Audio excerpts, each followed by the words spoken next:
Hello, everyone, and welcome to the Gospel Tech Podcast. My name is Nathan. I'm Anna. Yay! And we are here today for the Gospel Tech Podcast, which helps us love God and use tech. We are very excited to talk, and I am personally very excited that Anna is joining us again today. So to celebrate, this is the Anna is Back Christmas edition episode. Welcome to episode 96. The last time Anna was on a podcast with us, that was March 16th. 9 months ago, episode 58, if you want to go back and listen. So now, 48 episodes later. Wow. Right? Sorry. And it's good. I think the audience, you have to ask forgiveness for them because... I do have one friend who was like, can you let me know when you're going to be back? Because I'm going to stop listening until you're back. No, that's so hurtful. Maybe not stop. She just checked in. She checked in, I'm sure. Yeah, whatever. All right. So everyone, Anna's My one back. fan, I have one fan. There's a bunch of them. I promise. I will say a couple updates in a moment here, but this podcast is welcoming Anna back. We're going to be talking about Christmas and the Advent season, but we do want to spend a good chunk of today just like kind of updating our audience. As your friend probably told you, I don't do a lot of updates. I do a lot of like 3-minute intro, jump straight into content. So with no further ado, we'll at least get this conversation started. Welcome to the Gospel Tech Podcast, a resource for parents who are feeling outpaced and overwhelmed as they raise children in a tech world. As an educator, parent, and tech user, I want to equip parents with the tools, resources, and confidence they need to raise kids who love God and use tech.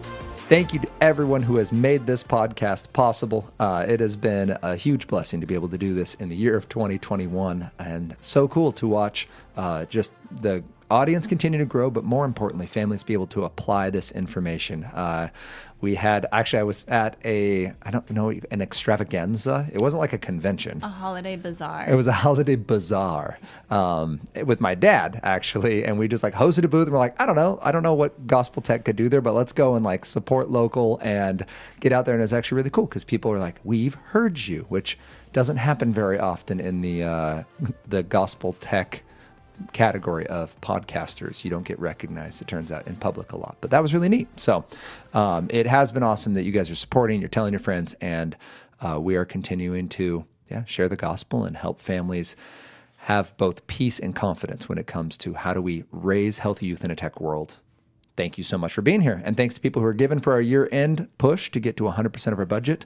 That's amazing. You can donate at gospeltech.net/donate because we are donor-supported. That is how we do this work as part of a nonprofit.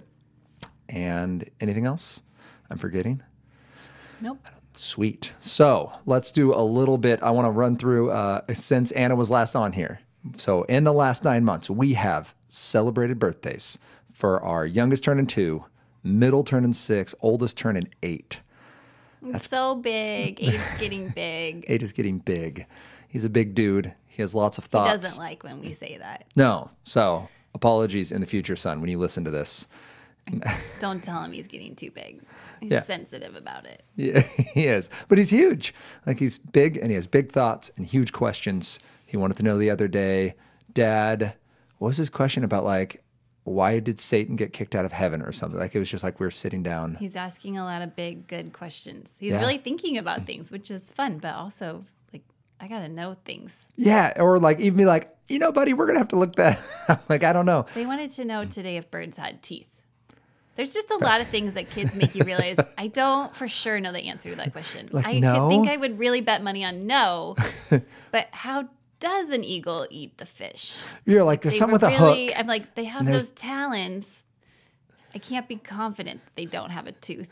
Right. Or is there something that's like, it's considered a tooth, but it's really a serrated beak? Yeah, like it just really exposes there's probably my some ignorance. bird out there with a tooth. Let's be serious. If there's plants that can eat stuff, I might there's have probably just a really bird with a made tooth. myself sound dumb. Like most people probably are like, obviously birds don't have teeth. Yeah, if you're an ornithologist and you're listening to this, we're very sorry. Please forgive us. So our humans are getting older, which is amazing. It's fun. We passed a year without a TV in our house. We did. We did it, folks. Are actively doing it, like not past tense. Do you want to give an update on that right now? You want to turn to it? I think though, For the most part, it's been fine. Okay. And I feel like in full disclosure, it's not like we don't watch something. We just watch shows on our laptop. So it just is a little bit, it's not even that big of a deal. Like I wouldn't even say it's cumbersome. It's not hard to get the laptop. We just keep it in a drawer in the kitchen. And then like most people just pay for streaming. Like we don't have cable. So we pay for 2 streaming services. Right. Maybe we pay for one and we hack into somebody else's. We borrow. Ooh, I mean. We borrow from a family member. We're on a family plan. It's a family there it plan. is. That's what it's called. A family plan. So for the most part in day-to-day life, it's not too bad. The thing that was hard and painful for me, which I'm going to also blame, it was mostly on the computer, but I'm going to blame Peacock a little bit. Oh, yeah. Because the Olympic experience, I think, was partly bad because of how Peacock dealt with the Olympics. So if you're not familiar, there's tons of different streaming services. Peacock being NBC's. Yes. It just was, like, in my head, I wanted to have, like, I really argued hard for TV this summer because I think I just have a lot of nostalgia for the TV's just on during the Olympics, right? Like, I want to watch the Olympics from the time I get up to the time I go down. I want to watch the people's little, here's so-and-so from even 10 or 15 years ago. I feel like there was more of that. Like, I feel like that's why we cared about Mo Farah running the 10,000. Because, like, we got the backstory on Mo Farah. And then we were like, we love this guy. It's an amazing story. And I want to know about him. And I want to see him run his race and be amazing. And there was just none of that. And it felt like, even trying to watch like 3-on-3 basketball, it was just like, well, we're going to decide that you are allowed to watch 30 seconds of this sport and that's it. Or like, I want to watch the steeplechase. The whole thing. I am happy to watch all of track and field at the Olympics. And they would just really pick and choose what you got to watch. So I think it was a little frustrating to not have a TV, but I think it would have probably been just as frustrating because of the platform, how poorly the platform handled the Olympics. Yeah, and NBC owned the content, right? So there's not like there's all these competitors making So I can't even be fully mad at the no TV because I don't think it's entirely TV's fault. It's the state of, well, no one's paying attention to a 90-minute race. They want to see the 45-second version. I want to watch the whole marathon. Remember when we watched the whole marathon? The good old days? I remember we watched the whole marathon. We watched all of the men's cycling race. Yeah. We watched these like I want to watch that stuff. 3-hour it's 2 events. weeks of my life. I want to sit in front of the TV. And just watch people be awesome at sports. Yes. Yeah. And pretend like I could maybe do it someday. No, we agree that they need to have like the average Jane, average Joe, like lane. So there's like an 8-competitor field, and then there's a 9th competitor. Yeah, but in the back of my head, I'm always like thinking I could maybe. Sure. Yeah. Yeah. That lady just had a baby last year and is now running. Felix and me, we're the same. Right, in the 400. We're the same. Yeah, we're the same person. We look very similar. Our legs and our tone. I feel the same way. Work ethic. Just generally the same people. That's good. How it's going. It is good. And I will say, as someone kind of instigating that conversation, I've really loved the room we have now that doesn't have a TV. So we used to have like this, it's like half kitchen, half living room, right? Like that portion of our house. A family room, yeah.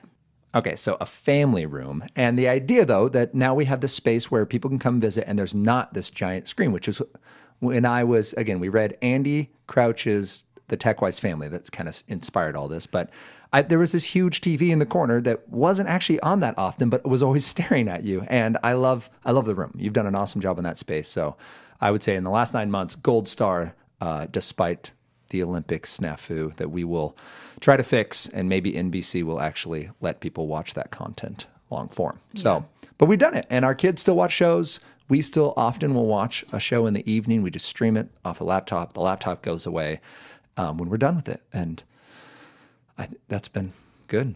It's mostly great. Mostly great. All right, everyone. We'll give you more updates in the future, I guess, on the mostly great. We finished a year of homeschool in the last 9 months. We did do that. I guess one takeaway, we're going to get to that later, You're jumping I'm ahead. All right, I'm sorry. We finished that. We were blessed by a chance this year to send our kiddos to school. We celebrated 15 years of marriage. We had our 3rd annual fundraiser, hosted by one of my sisters. And then we had an amazing team of volunteers who organized and cooked and ran all the logistics, which is super awesome. I got to do some live workshops, and we recorded 40 more 48, I guess, more podcast episodes. So it has been a lot in the last 9 months. Welcome back. Thanks. Yeah. Happy to be here. Yeah, happy to I have didn't you. mean to take a 9-month break. It just was it felt like homeschooling really was my hat's off to all the homeschool moms. Bravo. It's a full-time gig. And then summer happened. So I feel like we're kind of getting our bearings again. Yeah, and I mean it's hard. Like even just with one Hadley bear at the house, like it demands a lot of attention. You have a lot you're doing, and this isn't the only thing you do for Gospel Tech. So it's awesome having you back. So I did want to just run a few like things through the like Anna update. So like just kind of bring us up to speed with where you're at, what you're doing. Because again, I get asked, when is Anna coming back on? I'm like, I guess I'm glad you're listening, but I feel very loved. like, yeah, one then would be, what are you reading? Because you're a reader. I am a reader. I just finished rereading. I read John Mark Comer's new book. And I feel like if you know me in real life, I've probably told you already to buy this book, so you're just hearing it again. But now you have a microphone, so now you have tell gravitas. But his newest book is Live No Lies, and I just plowed through it the first time and was blown away how good it was, and then reread it because I felt like it's so rich. He's diving into I think it's the subtitle, but it's like 3 lies that you're fighting against: the world, your flesh, and the enemy. And he kind of goes after each one of like, here's what it is, like here's what scripture talks about when it's talking about the world or your flesh or the enemy, and how do we combat those things, and that they're very real forces to be reckoned with. And I feel like it's just it was so relevant for the time that we're living in. I think it relates to tech. Like, he occasionally will directly address tech, but I think you can't separate our tech digital lives from those 3 things. Like, I think the enemy is going after those things. Not that they can't, like all things can be redeemed for God's glory, but I think that it's really easy to fall prey to our culture when we're online and to our flesh's desires and just satisfy like what's all about me. And I think the enemy uses that and feeds into all of that. So I thought it was so good. If you need a good, encouraging, it's not like, he's a very accessible writer too. I feel like I kept telling Ethan that, like, he's so smart, so many big ideas. And I feel like you can, I don't know, I think anybody could read it and not feel like it's overwhelming. Yeah, because there are those books that are like really good, but then you're like, oh man, I need like the other one I'm reading right now. I'm not even going to recommend it yet because I feel like I'm really having to. It's a much denser text, and just the writing style is a lot meatier and a little more flowery. And I think that's just the kind of writing I like, a little more bare bones writing. Sure. So I like Comer's. Succinct. Yeah. Yeah. So that was really good. That was what I was reading. Okay, and then what are you listening to? Well, I've really pared back. Do you want to share why? Yeah, I can share why. Okay.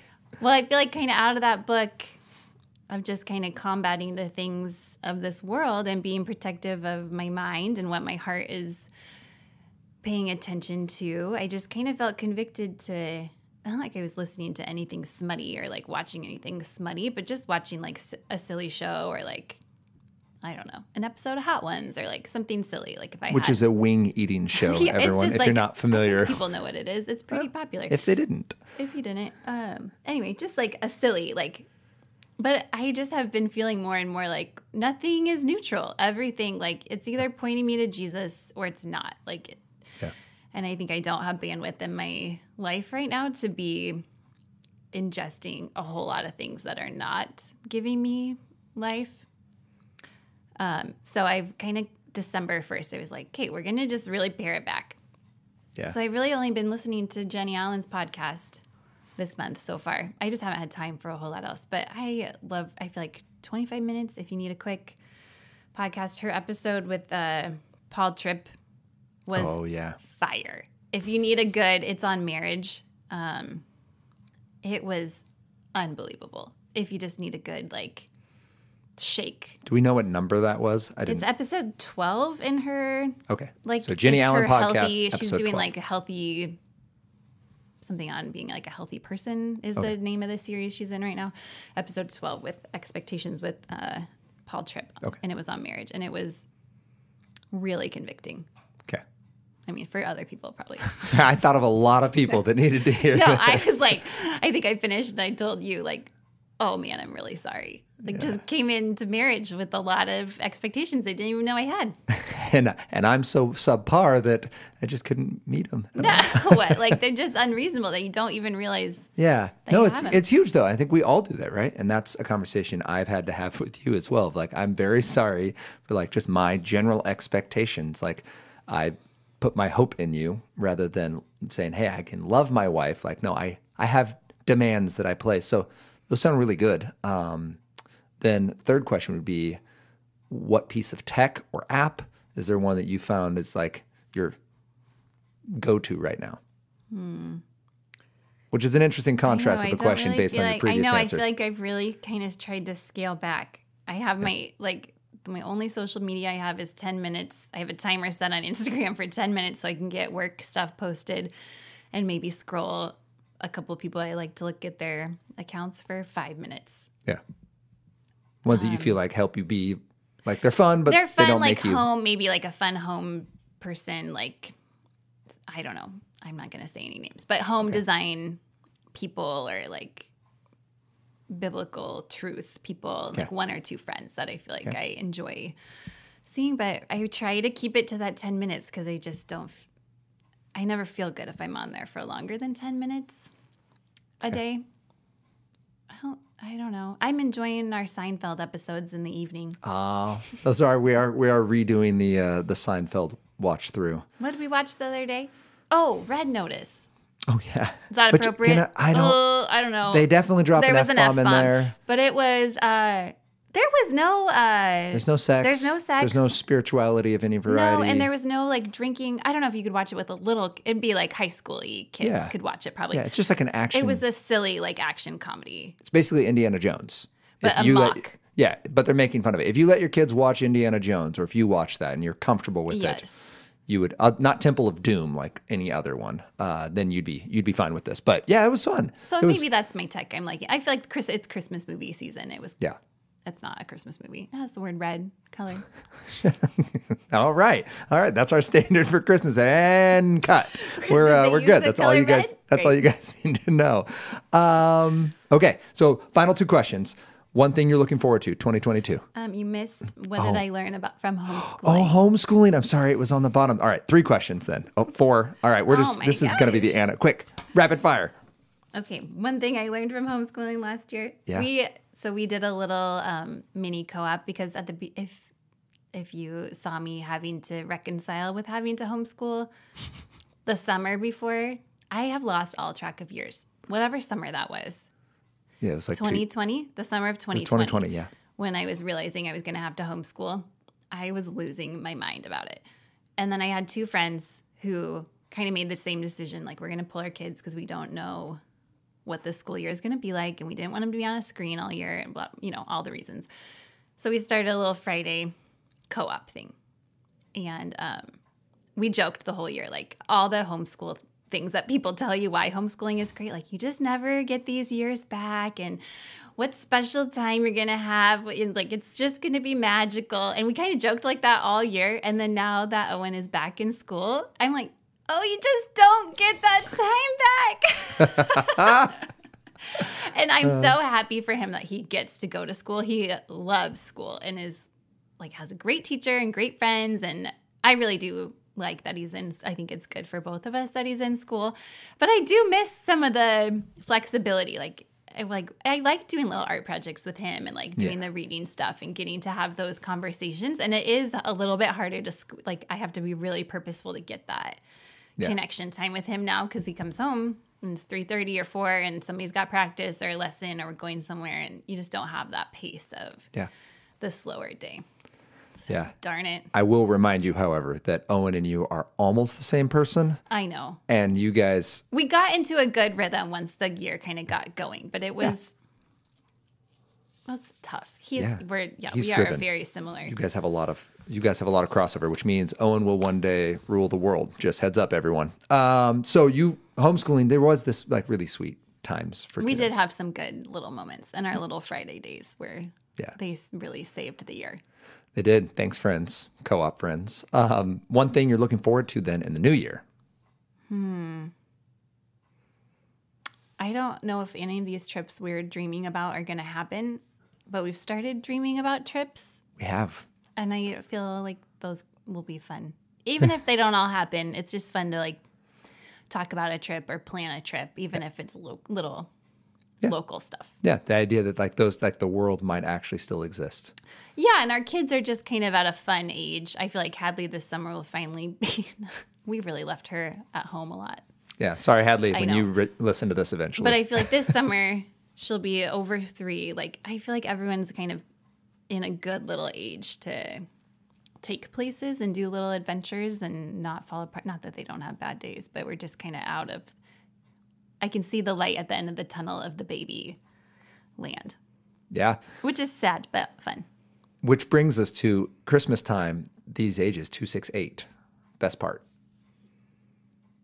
They're so easily happy, Yeah. which I know is a sweet spot. Like, I feel like friends with older kids, it starts getting like higher expectations or what they want costs more money, or they're excited, but not in the same like giddy way. And I feel like we don't have to do a lot right now to make it really magical and everything. Like, we just went and drove and looked at Christmas lights last night, and they lost their minds. Like, thought it was the coolest thing.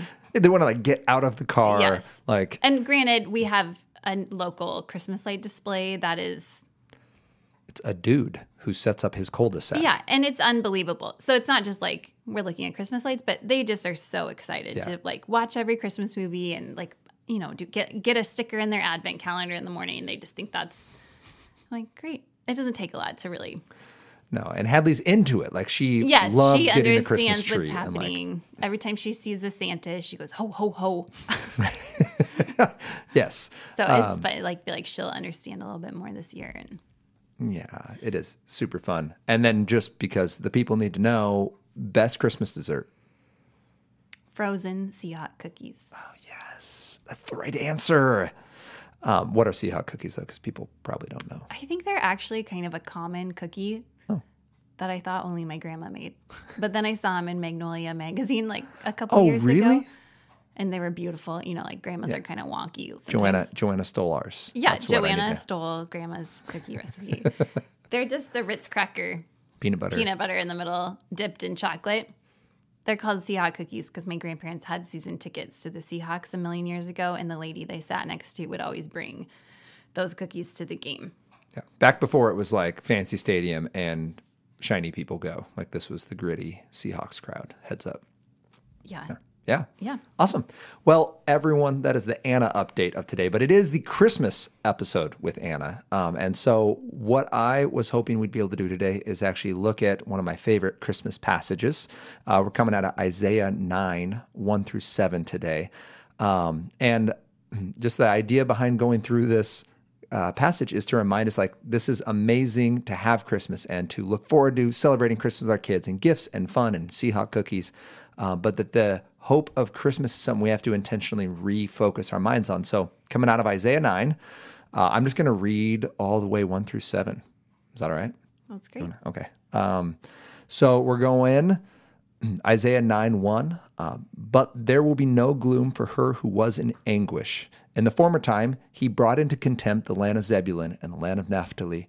But in the latter time, he has made glorious the way of the sea, the land beyond the Jordan, Galilee of the nations. The people who walked in darkness have seen a great light. Those who dwelt in a land of deep darkness, on them has light shone. You've multiplied the nation. You've increased its joy. They rejoice before you as with joy at the harvest, as they are glad when they divide the spoil. For the yoke of his burden, the staff of his shoulder, the rod of his oppressor you have broken, as on the day of Midian. For every boot of the tramping warrior in the battle tumult, and every garment rolled in blood will be burned as fuel for the fire. For to us a child is born, to us a son is given, and the government shall be upon his shoulder, and his name shall be called Wonderful Counselor, Mighty God, Everlasting Father, Prince of Peace. Of the increase of his government and of peace there will be no end, on the throne of David and over his kingdom, to establish it and to uphold it with justice and with righteousness from this time forth and forevermore. The zeal of the Lord of hosts will do this.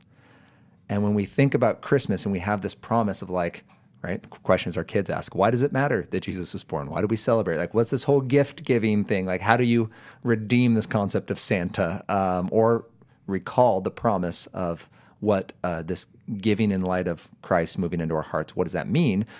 This promise, right? And we know the prophet Isaiah was speaking more than half a millennia before Jesus came, and that Jesus points directly back to Isaiah when saying, I'm the Messiah, like the one Isaiah talked about all the time.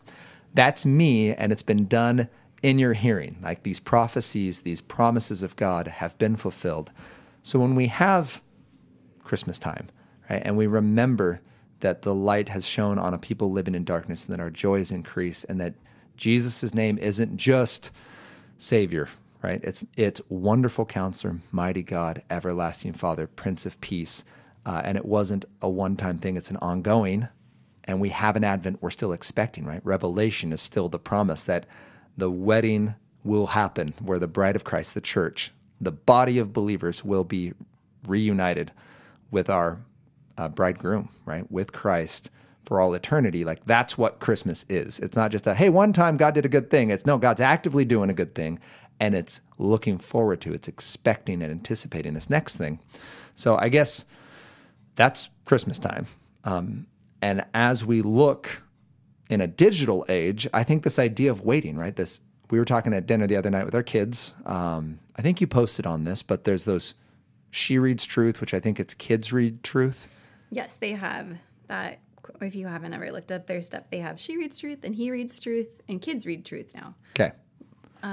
They're like little Advent cards. They're from a couple of years ago, so I don't know if they sold something similar this year, but what were we going to say? Well, just that we're using those to kind of talk through Advent, because Advent's one of these huge ideas that can be super intimidating. I know for me, because I'm like, I need to really deep dive. I need to find all this information. But if Jesus could share these concepts with people, like when it says he went and proclaimed the good news that the kingdom of God had come, he wasn't giving like doctoral theses to crowds of fishermen and shepherds. Like he was being relevant and relatable to these individuals on their need basis. So I should be able to communicate with my kids. These cards do an awesome job.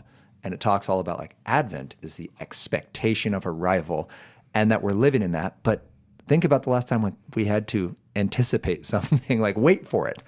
Amazon Prime gets us our stuff in 2 days where we live.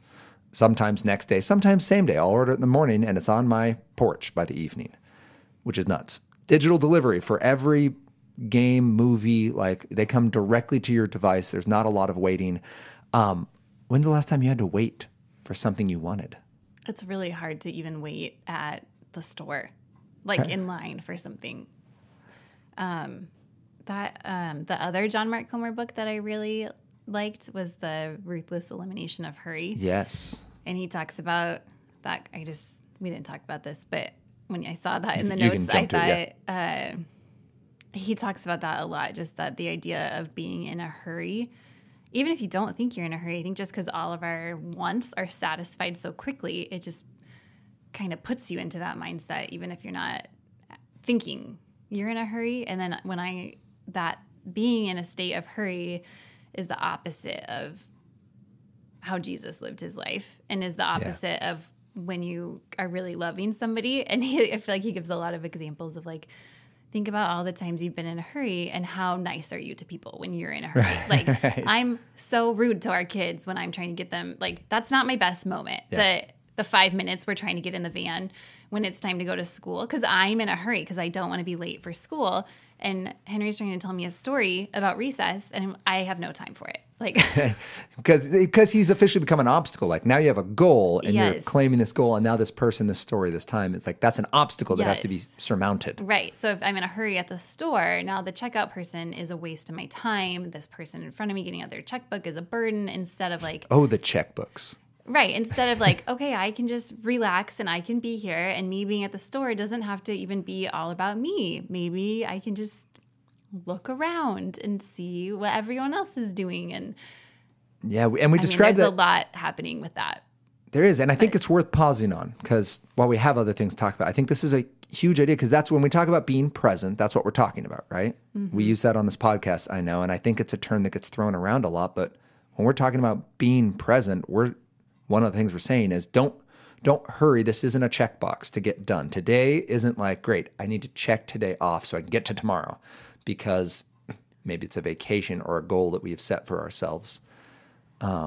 But in this season of like anticipation, like we can't, Christmas isn't a checkbox. Like we got to get through the 25th so that we can make it to the end of the year. Like there is this, I don't know, this calling, and this, I think as parents, a calling, and as believers, an opportunity to be present and to rest in the Lord and it's hard to do that when you're on your phone. I mean, let's talk about that. I feel like Let's- it's a tech let's- podcast. It is. And I'm not saying we're perfect at it. I'm not saying I never like grab my phone and just want to not pay attention to what's going on around me.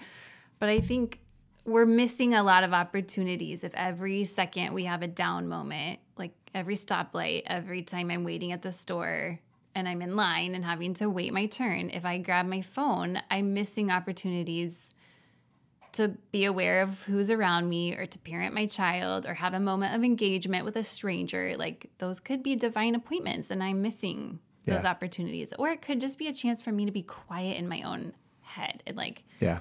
hear something that I need to hear.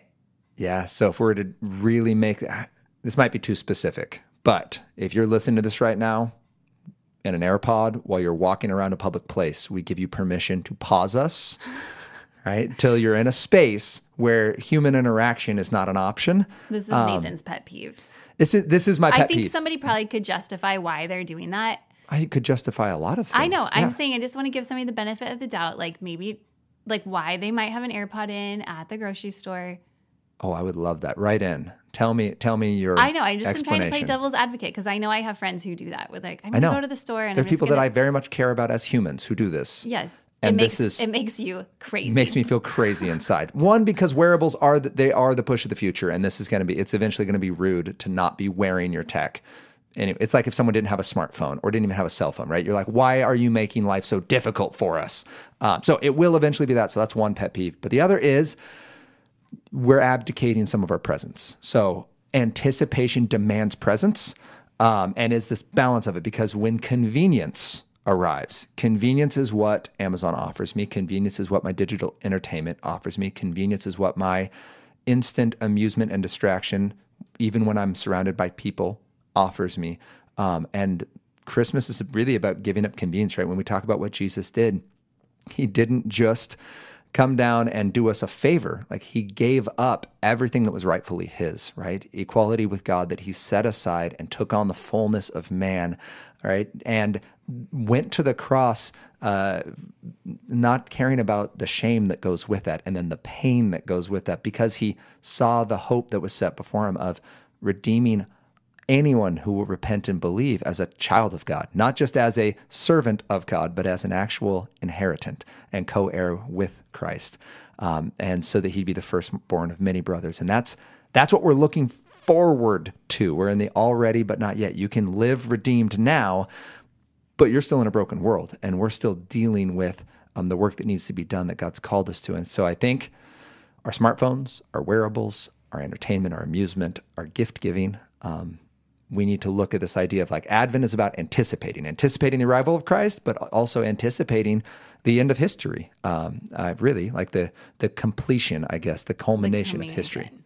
the coming again of Jesus coming back and eternity finally beginning. And so I think in this season, I think that's what we can do for our kids is read this Isaiah 9 with them, or a section of it, and then helping them talk through like, what does this look like for us in our lives? Like, where are we living in light of what Jesus has already done? And how are we anticipating his return?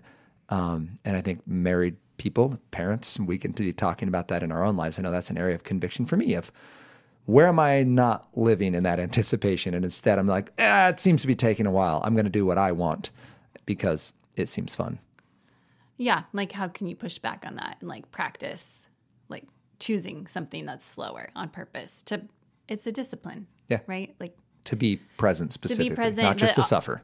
but to not immediately gratify every desire I have, right? Like in Comer's book, he talks about like drive in the slow lane. Like I think he gives like 15 suggestions for like how to This is in his unhurry. how to But it's like get rid of hustle. the ruthless elimination of that hurry. one. And it's like pick the longest line at the grocery store. Yeah. Like do the thing that's gonna just make your skin crawl. You know, like that feels horrible. Or like go in the slow lane and just let people go. Only over. drive the speed limit. That's one of them. Oh, yes, only drive the speed limit. And just like it's not a race. You can just to build that a little bit of that discipline in of like I'm not in a hurry every single place I go. And the point of all of that isn't just the suffering. What's the point of choosing maybe a less convenient option? Like Amazon delivery arrive in a bunch rather than the most urgent. His other point he makes in the Live No Lies one is that this is the point of fasting. Yeah.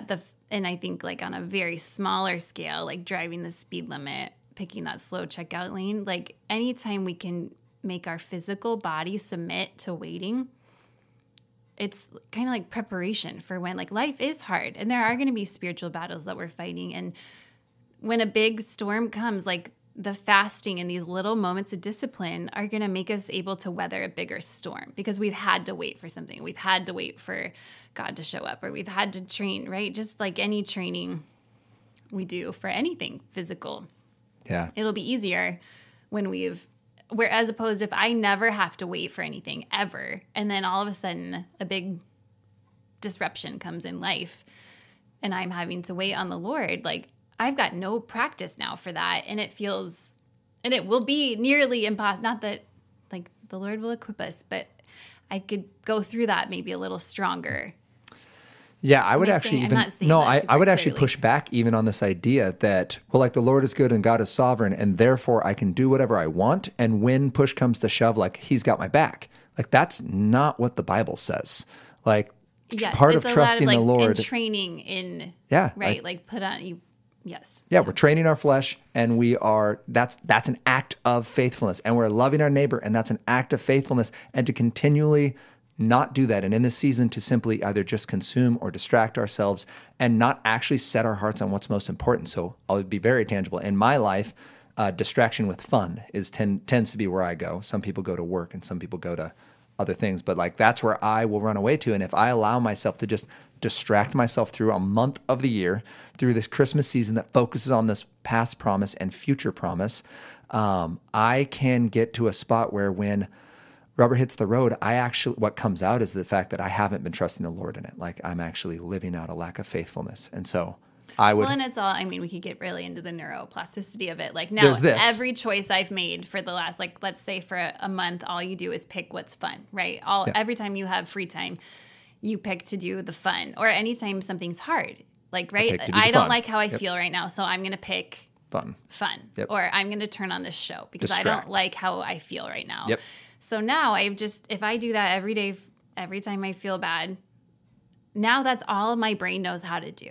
And it's not that I can't change and my brain can't learn to do something else, but that pathway is going to have to really work hard to get rerouted. Like, it's not just like, I mean, there's tons of research on all of this. And Right. every habit, like the power of habits. Brain That book, Changes Itself by Norman Deutsch would be a great spot to start. Yes, if you want and to read there's more. that I won't recommend it because we haven't read it yet. But I feel like there's a ton of research coming out about this right now.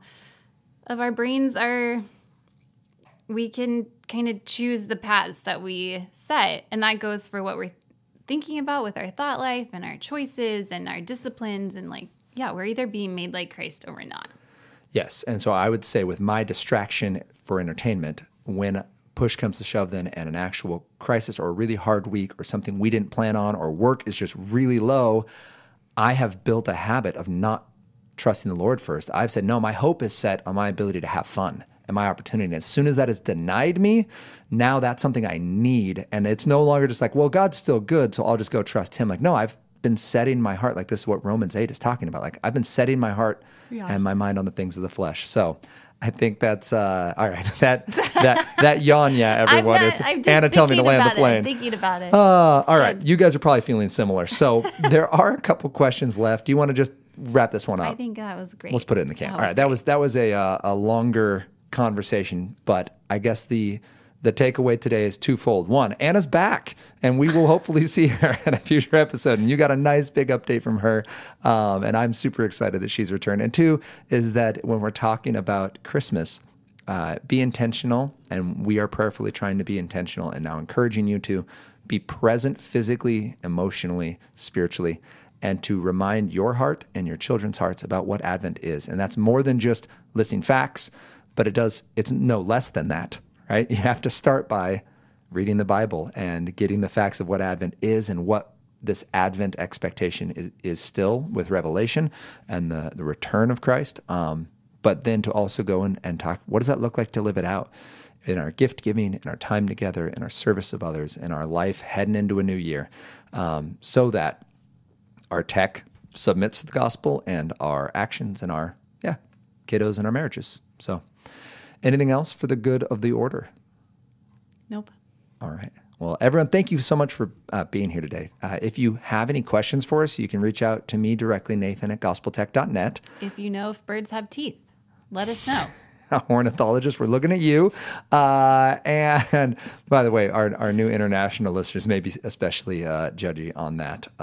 Thank you for joining us. They know a lot about birds? Well, I feel like sometimes education systems differ on what they focus on, and things that, in my experience, American education prepared me very well for certain things, and then I went to other countries and started talking, and there were things that, especially in the world of biology, that they were just like, you should know that. I'm like, ooh, sorry, didn't. But maybe we're all on the same page here. So anyway, email us. Love God Use Tech is our Instagram, Facebook handles, and you can join us next week as we continue this conversation of how we can. I'll try it again.